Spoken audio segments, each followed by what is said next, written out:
గమ్యం ఎప్పుడూ మన గుమ్మం దగ్గరికి రాదు. మనమే కష్టపడి అడ్డంకులు దాటుకొని దానిని చేరుకోవాలి. చుట్టూ చీకటి చుట్టుముట్టినప్పుడు చిరుదీపం ఎంత కాంతినిస్తుందో, కష్టం వచ్చినప్పుడు నేనున్నాననే చిన్న మాట చెప్పలేనంత ధైర్యాన్నిస్తుంది.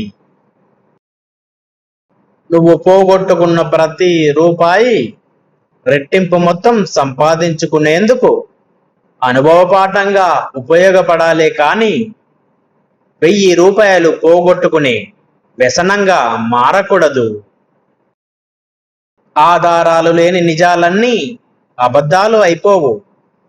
నమ్మగలిగే అబద్ధాలన్నీ నిజాలు కావు. ఇది గ్రహించేసరికి సగం జీవితం అయిపోతుంది.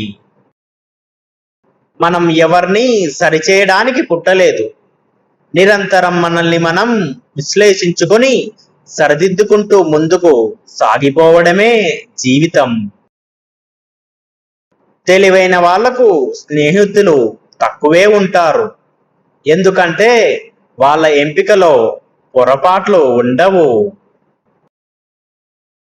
తనను తాను విశ్లేషించుకుంటూ పొరపాట్లను సరిచేసుకుంటూ ముందుకు సాగిపోయే వ్యక్తి అనుకున్నది త్వరగా సాధిస్తాడు. అన్నింటికన్నా ముందు దేశము, ఆ తర్వాత గురువు, తల్లిదండ్రులు, తర్వాత పరమేశ్వరుడు. కనుక ముందు తన గురించి కాదు, దేశం గురించి ఆలోచించాలి. హృదయంలో ఎలాంటి కల్మషం లేకుండా హాయిగా ఉండే జీవితం ఒక్క బాల్యం మాత్రమే.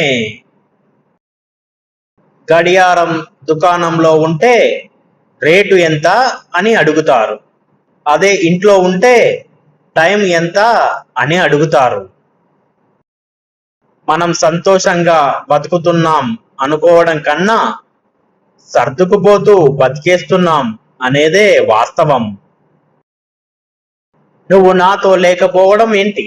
ప్రతి ఆలోచనలోనూ నువ్వే ఉంటుంటే.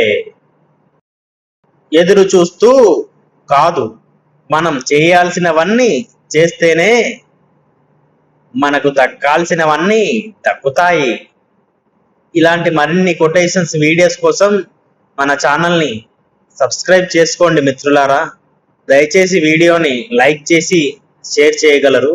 మరిన్ని వీడియోస్ కోసం మన ఛానల్ని ఎంకరేజ్ చేయండి. మీరు చేసే సబ్స్క్రైబ్, మీరు ఇచ్చే ఎంకరేజ్మెంట్ నన్నెంతో ఉత్సాహపరుస్తుంది.